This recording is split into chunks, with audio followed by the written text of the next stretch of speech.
Bem-vindos de volta. Hoje tratando de um tema que gera bastante curiosidade em vocês.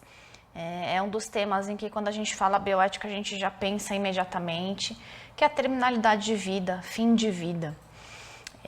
A gente fala muito, né, da questão da bioética, autonomia em fim de vida, como cada um de nós pode escolher encerrar a sua vida, o processo de morte, quais são os desdobramentos disso, como que hoje o nosso sistema, nosso ordenamento enxerga essas questões de terminalidade e todo o approach bioético que é fundamental nesse momento, né?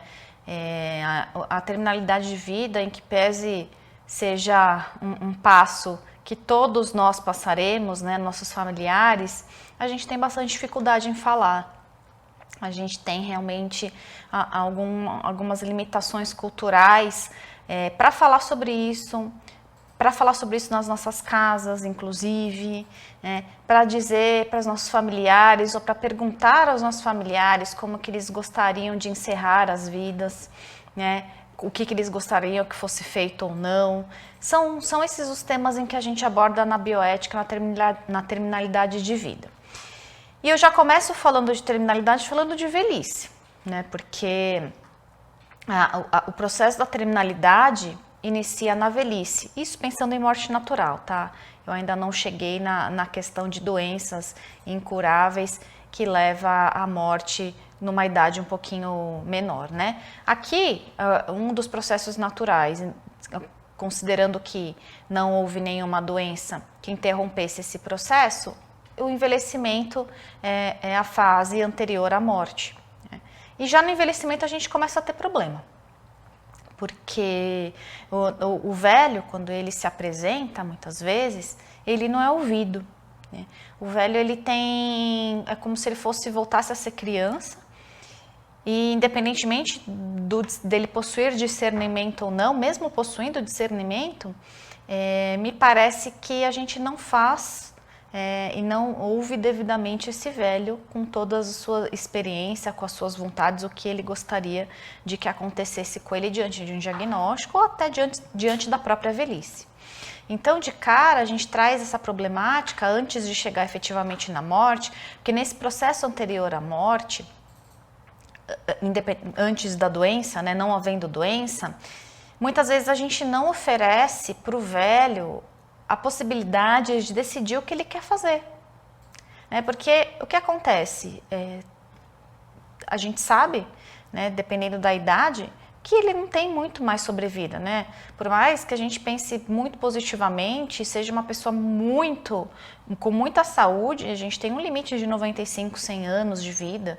Isso, assim, na melhor das hipóteses, né? Cada vez mais a gente vê pessoas centenárias porque as pessoas, elas vêm vivendo mais mesmo.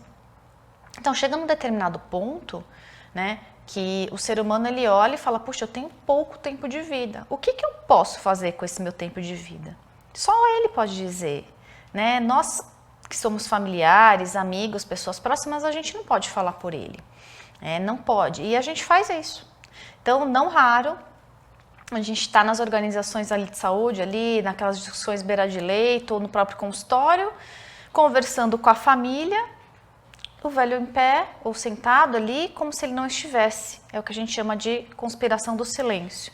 E também o fato de a gente falar, fingir que ele não tem nada, né? Não conversa com ele sobre o diagnóstico dele, ou sobre a velhice, a própria velhice, que ele tem uma terminalidade próxima e todo mundo sabe do que está acontecendo e ninguém fala nada, ninguém fala claramente para ele e retira o direito dele de viver esse final de vida da maneira que ele quer. Esse que é o meu ponto aqui, né? Quem somos nós, né, para retirar de alguém o direito de fazer o que quiser com o que ele tem de fim de vida, de tempo de vida.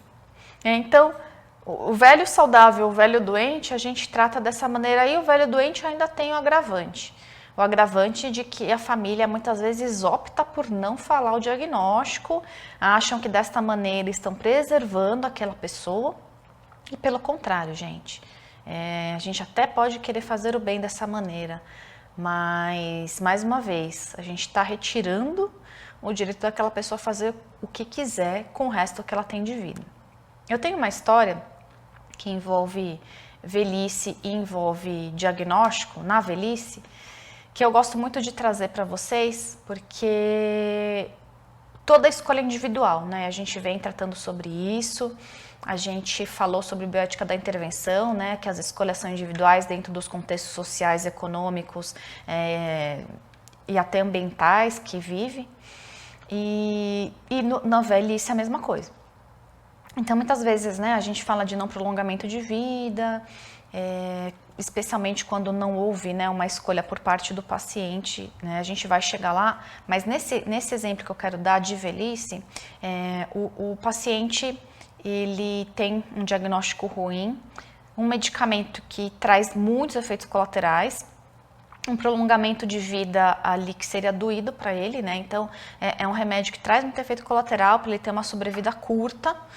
E a médica que foi minha colega aí de turma de mestrado, ela chega para ele e conversa e fala, olha, você tem esse diagnóstico, você tem dois caminhos. Tratar disso com os remédios mais fortes que podem te dar algum efeito colateral, ou a gente começa com os cuidados paliativos para te dar conforto, para que você encerre a sua vida com dignidade, enfim, sem sentir nenhum tipo de dor, etc. E ele diz o seguinte, doutora, a minha filha está grávida e eu gostaria de estar vivo no nascimento do meu neto, que deve ocorrer daqui a mais ou menos 6 meses. Por favor, doutora, o que você puder fazer para me deixar vivo durante 6 meses, eu gostaria. Se porventura tivessem falado com um familiar dele, tivessem conversado com alguém que não ele, o caminho poderia ter sido outro. De falar, puxa, não vamos deixá-lo sofrer, para quê? Efeito colateral, e de repente pudessem simplesmente retirar essa possibilidade dele, que é uma vontade. Então, ouvir o velho é fundamental, né? Trazer ele para o centro, né, da problemática, para o centro da decisão, para que ele possa falar sobre ele e para que ele decida, né, com todos os elementos, o que ele quer fazer. Obviamente que eu estou falando de alguém que tenha discernimento, tá? Quem não tem discernimento, a gente trata de uma outra maneira, né? A gente coloca os representantes aqui, de repente, e o ideal é que seja um curador, né, para que possa decidir sobre o futuro, enfim, o que vem aí pela frente na vida daquela pessoa que não consegue mais decidir por si, né? E por isso que a gente vai ver o quanto é importante, enquanto a gente está com discernimento, estamos rígidos de a gente decidir, né? Para que a gente não tenha que passar esse peso aí para alguém da nossa família. Então a gente tem alguns pontos aqui: evitar doenças e incapacidades, engajar-se ativamente na vida, manter a funcionalidade física e cognitiva, e o paciente que deve eleger as suas prioridades. Essa questão intrínseca, né, que eu comentei com vocês, a autonomia do idoso e finitude humana, a conspiração do silêncio, ninguém fala sobre isso, né, ficam todos ali fingindo que não está acontecendo e no fundo todo mundo sabe, inclusive o próprio velho, o que está se passando. Acaba sendo realmente aí uma enganação, e é por isso que esse processo recebeu o nome de conspiração do silêncio e que a gente deve evitar. Tá? Passada essa questão aí do envelhecimento, falando de terminalidade de vida, eu vou trazer para vocês aqui alguns aspectos da morte com dignidade e da morte sem dignidade. Pessoal, isso aqui é muito pessoal, é muito íntimo, relacionado a muito às suas crenças, que é o que eu venho falando, né, em todo o curso, crenças pessoais, questões religiosas, né? E esse modelo que a gente traz é um modelo baseado muito na ciência do que a gente pesquisou durante os últimos anos, né? Quais são as conclusões que se chegou conversando justamente com familiares, com quem está em processo de terminalidade. Existem livros assim sensacionais com relação à terminalidade, tem muito material sobre terminalidade e conforme a ciência foi evoluindo nesse sentido, né, trazendo esse tema para o debate, algumas premissas de morte digna e indigna foram determinadas, o que não quer dizer que são estanques, o que são absolutas e que tem que ser assim, não. né? Tudo isso com muita flexibilidade, mas dentro desse panorama do que a gente estuda e do que a gente verifica também na ponta. Porque hoje a gente tem muita dificuldade de trabalhar com morte ali na ponta. Como que a gente lida com a morte, o que a gente faz com o paciente com terminalidade, a gente prolonga a vida, os médicos eles ainda têm essa necessidade de prolongamento de vida, então é nesse cenário que a gente estabelece aqui o que é digno, o que é indigno, tá bom? Morte com dignidade é a apropriação do processo de morte pelo sujeito, organização do fim de vida, término dos assuntos inacabados, despedidas, testamento e testemunhas. Um dos pontos que sempre me chama muita atenção, que eu não me esqueço em um dos debates de terminalidade que eu tive, quem trabalha na ponta traz muito isso, de que o paciente, quando ele está nesse processo, ele sabe, né, da sua morte próxima, ele tem muito mais, né, do que muitas vezes decidir como quer morrer, se quer morrer em casa, se quer ser entubado, se não quer, ele tem uma necessidade muito mais preeminente de decidir as suas questões burocráticas, se for alguém que tenha filhos e seja jovem, com quem ficarão seus filhos, se os pais ou os parentes estão ok, né, se ele vai deixar ali um cenário confortável, máximo que for possível dentro, né, dessas possibilidades, dessa tristeza da morte, mas deixar todo mundo bem, se despedir, né? Tem muitos filmes, gente, eu vou falando para vocês e vem alguns na minha cabeça aqui, mas tem um que está no Netflix, é o Diário, não lembro exatamente de Jack, Diário de John, alguma coisa assim, é um filme espanhol e a mãe está em processo de morte. E ela escreve, né, esse diário para o filho e tal, e ela tem muita apropriação do que está acontecendo com ela sabe o que está acontecendo com ela, e as pessoas vão até o hospital se despedir com muita maturidade e muita clareza do que está acontecendo. E ela se despede do filho dela a cada cena também com muita clareza e muita transparência do que está acontecendo. Isso é muito importante, isso traz para um processo muito mais tranquilidade para quem fica e para quem vai. E a gente não fala muito sobre isso, né? Mas é cultural. Então a gente pode começar a falar sobre isso, inclusive nas nossas casas. Então essa questão do como que eu vou deixar minha vida organizada, né, antes da minha partida é importante e faz muito sentido dentro do que a gente vê ali na prática, tá? A morte digna, a gente pode colocar alguns elementos. Término de vida com respeito a crenças e valores, como eu falei no início, né? A gente tem que levar em consideração cada religião, o que a pessoa acredita, né? Tem gente que acredita que tem que passar por todos os processos sem nenhum tipo de interrupção ou interferência, né? Enfim, algumas religiões pregam isso e tá tudo bem, basta a gente saber que aquele paciente quer que seja daquele jeito, que não tenha dor especialmente. Pessoal, ninguém consegue decidir nada com dor. Então, quando a gente, nesse processo de término, quando tem uma doença incurável em jogo e a gente precisa decidir alguma coisa, a primeira coisa que eu pergunto é se o paciente está sem dor. Está sem dor? Está equilibrado? Né? Porque se ele não tiver, se ele estiver se sentindo desconfortável, desequilibrado, é a hora que ele pede para morrer, pede para ir, né? Não quer ver ninguém. Então, é importantíssimo nesse processo morte que ele esteja sem dor. E isso faz parte de todo um trabalho paliativo, inclusive, para que ele consiga minimamente decidir o que ele quer também. Né? Porque com dor, com qualquer coisa mínima, a gente já quer desaparecer, morrer, que aquilo acabe logo, e não é essa a ideia. Presença da família, se for o caso, também. Eu venho trabalhando muito essa questão da família, gente, porque não são todas as famílias que são ok, e não é todo mundo que quer estar unido e que é harmônico e que vai acrescentar nesse momento, tá?